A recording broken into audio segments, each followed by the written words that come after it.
Let's get right into it. No.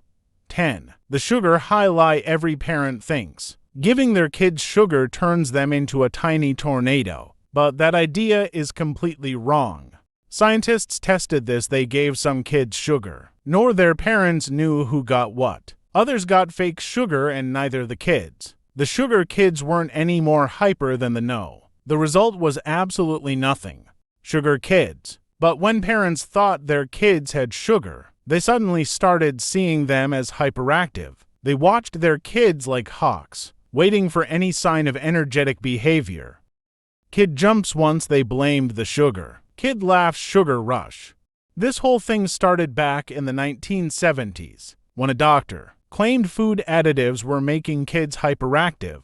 Parents jumped on that idea immediately. A kid bouncing off the walls at a birthday party probably has more to do with being at a birthday party than the cake they just ate. They're excited playing with friends.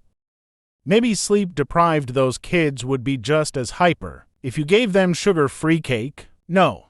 9. Your brain isn't slacking off. You've probably heard that. Humans only use 10% of their brains. That's about as true as saying fish only use 10% of the ocean. This myth is so popular that Hollywood made entire movies about it. The ones where someone takes a magic pill and suddenly they're solving quantum physics while doing backflips. Your brain is already going full throttle. All the time. Scientists can watch brains light up in real time using special scanners, and they see activity everywhere. All the time, even when you're sleeping. Your brain is working. It's controlling your breathing, managing your heartbeat, and replaying embarrassing memories. Your brain only makes up to % of your body weight, but this overachiever uses 20% of your body's energy. That's like having a tiny space heater that eats all your electricity. If 90% of your brain was really doing nothing, evolution would have removed it ages ago. Nature doesn't keep useless stuff around. The proof is when any tiny part of the brain gets damaged. A penny dropped from the Empire State Building. This 10% myth. Air is an empty space.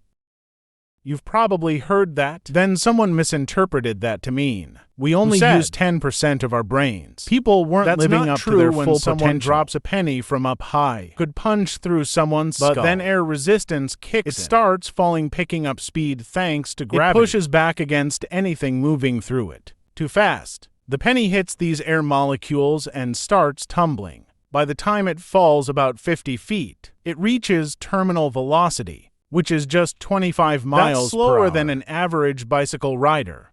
Number 8. Pennies from heaven won't kill you. Would feel like someone flicking you. Annoying but not fatal.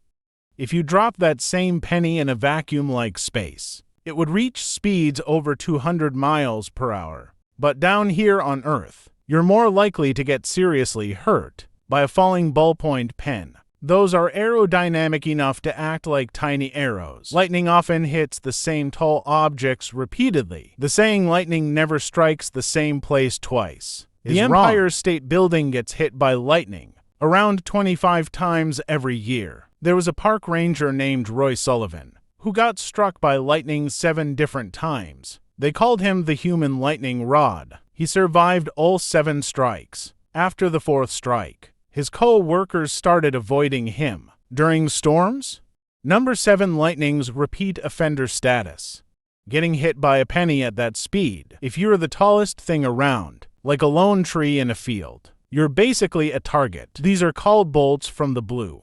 During a storm, when the sky looks clear and sudden, you could be out there. Likely came from a Harvard researcher in the 1800s. Lightning can strike miles away from the actual storm.